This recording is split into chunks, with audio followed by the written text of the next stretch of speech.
Drahí priatelia, príjemný dobrý deň. Večer, takto vyzerá kancelária bývalého pána ministra. Pozrite sa. A tuto, keď prejdete, tak tuto je taký bytík.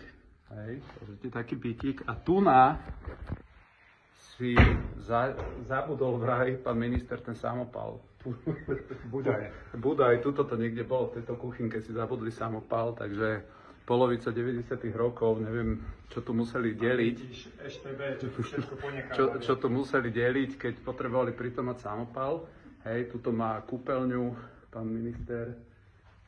Ešte tuto takto, toto je postiel a tak. Takže tuto to niečo tu riešili so samopalom.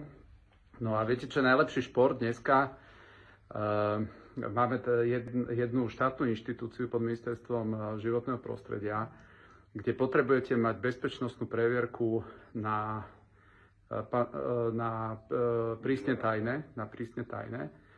No a keďže ten šéf nemá bezpečnostnú previerku na prísne tajné a chceli sme ho odvolať, tak nám vytiahol z aktovky, že aj on je oznamovateľ nebezpečnej protispoločenskej činnosti. Takže oni si urobili taký asi šport z toho, že si myslia, že budú nespĺňať základné zákonné podmienky, ale takto sa budú zabetonovať vo funkciách. Podľa tejto logiky, dámy a páni, keď napríklad môj kolega, štátny tajomník Filip Kufa v budúcnosti ohlási protispoločenskú činnosť, tak už ho nikto neobdá.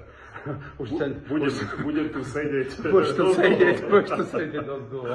Takže chcem len povedať, že už sme to na vláde riešili, aby toto trápne zabetonovávanie ľudí vo funkciách, ktoré nespĺňajú zákonnú požiadavku, aby nebolo možné.